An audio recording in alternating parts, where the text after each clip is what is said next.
biasa. Dari mana rumah, siapa orang tuanya. Akhirnya saya bertemu dengan orang tuanya yang lagi di pondok.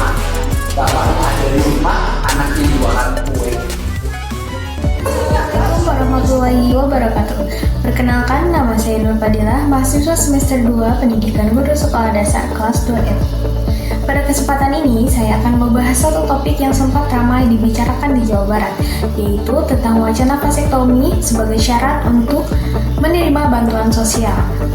Kebijakan ini diusulkan oleh Gubernur Jawa Barat, Bapak Deddy Mulyadi, sebagai upaya untuk menekan laju pertumbuhan penduduk yang dianggap berkontribusi pada kemiskinan yang struktural. Lalu bagaimana idenya bisa muncul? Jikalau jumlah anak dalam suatu keluarga lebih sedikit, maka beban ekonomi juga akan lebih ringan. Dengan begitu, bantuan sosial yang diberikan juga akan terasa lebih efektif. Sebagai insentif, pemerintah menjanjikan uang sebesar Rp500.000 bagi pria yang bersedia melakukan vasektomi.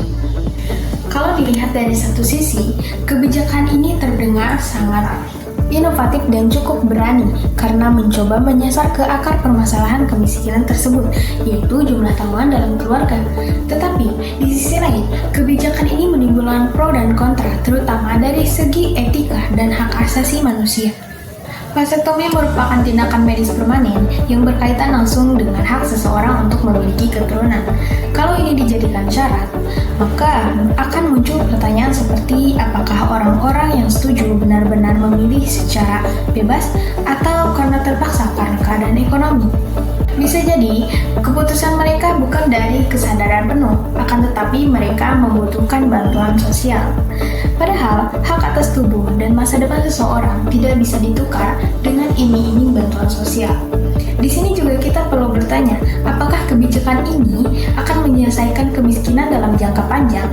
Karena kemiskinan itu bukan hanya soal jumlah anak, tetapi juga soal akses pendidikan, lapangan pekerjaan, layanan kesehatan, dan keadilan dalam distribusi sumber daya.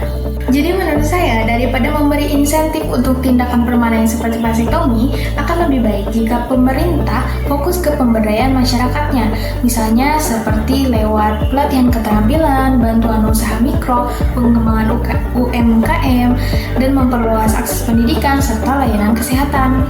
Revitalisasi program KB juga penting, tetapi harus dengan pendekatan edukatif dan partisipatif, bukan dengan tekanan apalagi syarat bantuan sosial. Sebagai penutup, saya ingin ingatkan bahwa kebijakan publik itu bukan hanya soal hasil, tetapi juga soal proses. Apakah kebijakan ini adil, transparan, dan menghormati hak-hak setiap individu? Vasektomi juga mungkin niatnya baik, tetapi harus kita kritisi agar tidak melanggar kebebasan dan keadilan. Sekian presentasi dari saya, semoga bermanfaat. Wassalamualaikum warahmatullahi wabarakatuh.